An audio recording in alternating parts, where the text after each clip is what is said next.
666 ఒక సంఖ్య వెనుక ఉన్న సత్యం.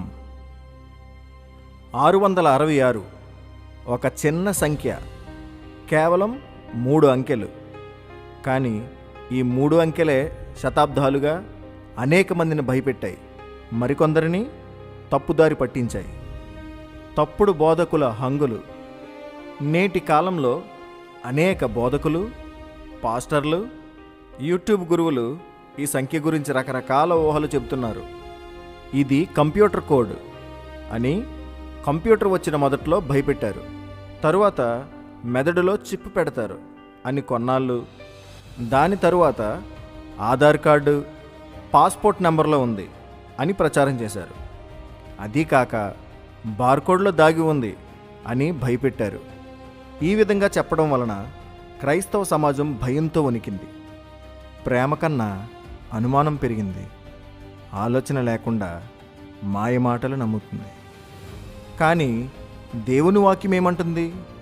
ప్రకటన గ్రంథం 13:18 ఇలా చెబుతోంది: బుద్ధి గలవాడు మృగము యొక్క సంఖ్యను లెక్కింపనిమ్ము, అది ఒక మనుష్యుని సంఖ్యయే, ఆ సంఖ్య 666.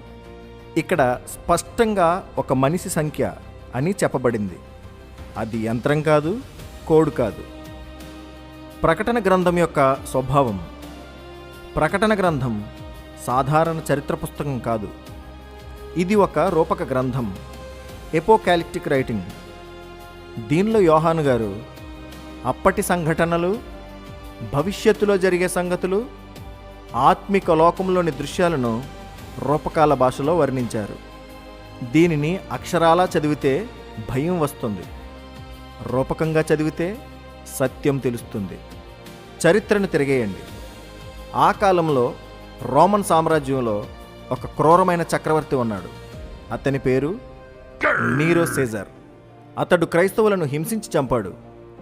క్రైస్తవులను పట్టుకొని సింహాల ముందు వదిలాడు.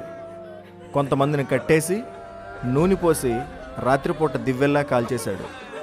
ఇలాంటి క్రూరుడే యోహాను గారి కంటికి మృగంలా కనిపించాడు. హీబ్రూలో నీరో సీజర్.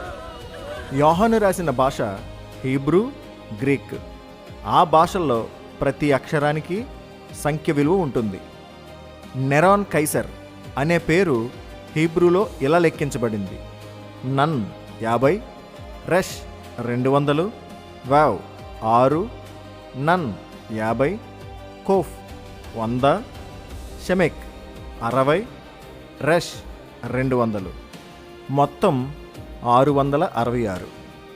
కాబట్టి 666 అనేది ఒక మనిషి పేరు నుంచి వచ్చిన సంఖ్య అని అసలు అర్థం.